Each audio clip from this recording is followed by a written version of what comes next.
To fix the anime community, first we need to stop being politically correct. Political correctness is avoiding using words, phrases, or subjects to avoid offending certain groups of people. What this means is people who won't talk about certain anime such as Junjo Romantica, but they will talk about Given because it is more appealing since Junjo Romantica is more taboo, even though Junjo Romantica is more iconic than Given. Since Junjo Romantica came first as a yaoi anime, and it is due to its historical significance of being a pioneer, but Given has a more international audience. A phrase which has become part of political correctness in the anime community is separate the art from the artist. People do not know the difference between the art and the artist. The art is the imagination of the artist, and the art could reflect the culture desires of the artist, but it does not mean it is the reflection of the culture and the deepest desires of the artist. People think authors and anime creators are irredeemable because of their past history and who they are now, but their art can still be enjoyed without thinking of who they are and their past. In our society, everyone is unequal, so no one can be innocent of contributing to inequality, by which they lack control of. Think of education, healthcare, politics, music, religion, and even non-religion. Think of as to how all of these systems have artificial inequality in it. You, as a consumer, will not be able to control what people do with their money, and not supporting these authors for their beliefs and who they are, to which they have no intentional immoral act on anyone at the moment,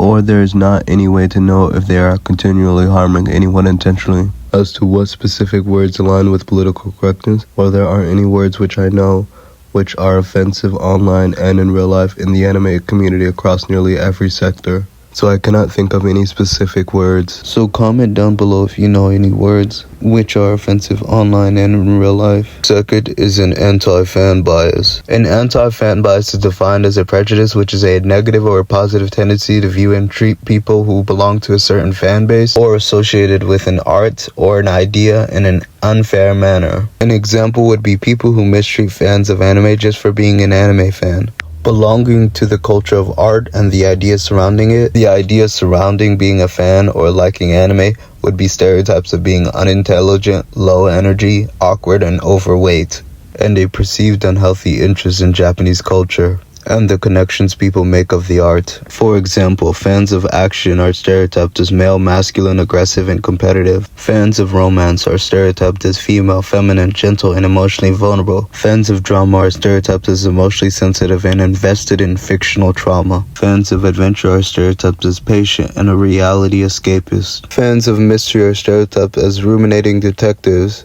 Fans of comedy are stereotyped as funny and relaxed and easygoing. Fans of horror are stereotyped as fearless and liking disturbing humor. Fans of slice of life are stereotyped as having a likable personality and sensitive to conflict. Fans of fantasy are stereotyped as creative and enamored with anachronism.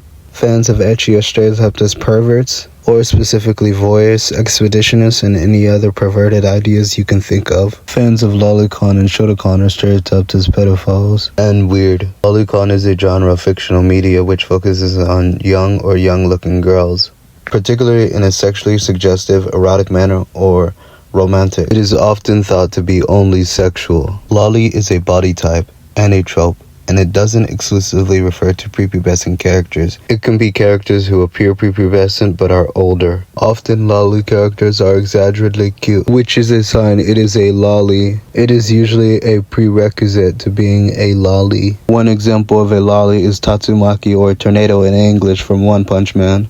Tornado currently is approximately 28 years old according to the One Punch Man fandom website. A second example of a loli is Kusuno from Sekirei. She doesn't have a specific age which I know of, correct me if I'm wrong, but she is a loli and an alien, so it still counts, as humanoid species aren't excluded from counting as a loli.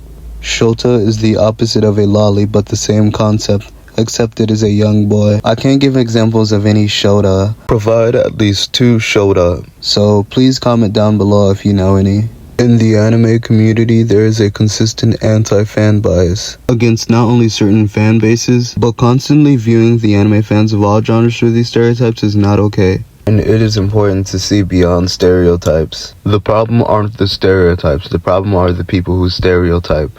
Although I don't deny the pattern recognition, but this doesn't mean the traits and the group are linked, it's only correlational. But I do reject treating people as stereotypes, since people are more than the stereotypes assigned to them. and there are more variations of the stereotype than fitting the ideal stereotype. Regarding lolly, it is extremely niche and is not mainstream, specifically the overtly pornographic content. But the romantic and affectionate has more mainstream acceptability. The stereotypes of liking lolly makes someone a pedophile or even means you're a pedophile. The list of stereotypes are correlational, but the word pedophile needs to be significant.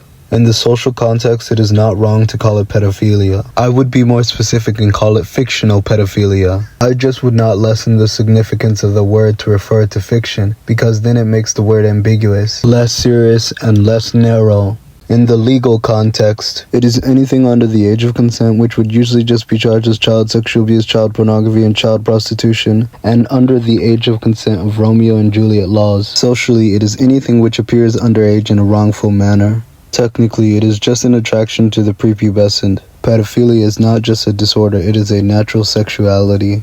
The complaints of anime for sexualizing underage characters is a problem. The problem with this is these are complaints, not criticisms. A criticism is when someone talks about how something detracts from the story or the main plot, while a complaint is saying you don't like something and you want it to fit your likings. Regarding the sexualization of underage people, this isn't unique to anime, it is all over the media. Actors usually play underage characters, but they are usually played by someone who is way older than the age of characters. The reason why the media is sexualized, I believe because sex sells and it is a universal feeling. Age doesn't always stop you from growing, but not improving can stop you from growing. The entertainment industry values the youth because we are in our peak in our youth. Don't complain about the sexualization of underage people. Criticize how it detracts from the story. In the context of anime, it is fair to point out how it detracts from the story. But so is comedy, romance, and other unimportant stuff, which should also be pointed to, because if it is not the main plot or does not add to the story meaningfully, it should be pointed out because it lessens the plot and focuses and detracts from the main plot and stories. Popular stories usually have a romance which has nothing to do with it, and comedy does make a journey more fun, but it adds nothing to the plot. I understand why popular stories have romance. I believe it is to help resonate with the audience.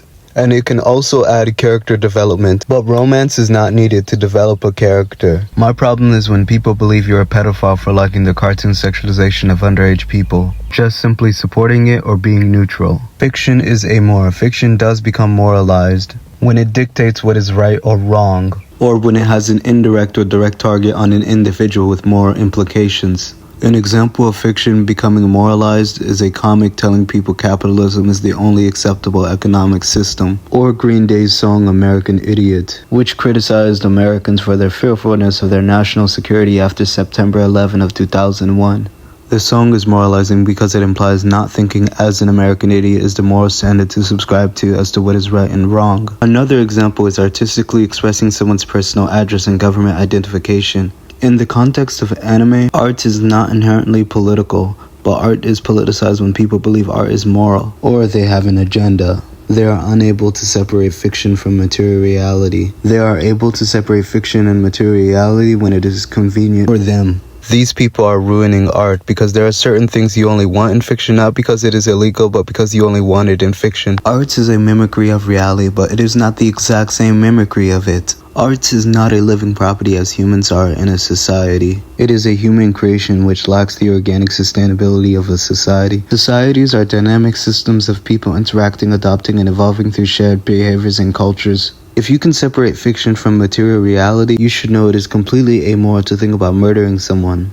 If you think otherwise, then not only are you incapable of separating fiction from material reality, but you also are unable to separate thoughts and fantasies from morality. Since thoughts are amoral, but actions are moral. I don't disagree with the fans who complains of the influences art has. But it is not the art itself which caused the problems, it is the interpretations of the art. You shouldn't have to feel ashamed for the fan base you belong to, as it is human nature to desire community, and I want people to have one. For the issues people face of their interpretations of the art, I recommend reading a book, article, or website on critical thinking, media studies, and cognitive psychology. The reason why the themes of stories are usually amoral is because themes are meant to get the audience to think, not to act upon. Third is inauthentic Japanese learning. People who use Japanese words such as sugoi, senpai, and stuff as this. Now, there is nothing wrong with learning Japanese. This trivializes the seriousness of learning Japanese because learning a language is more useful when it is about authentic communication and understanding, rather than trying to sound cool. And it lessens the significance of the fans of their own truthfulness,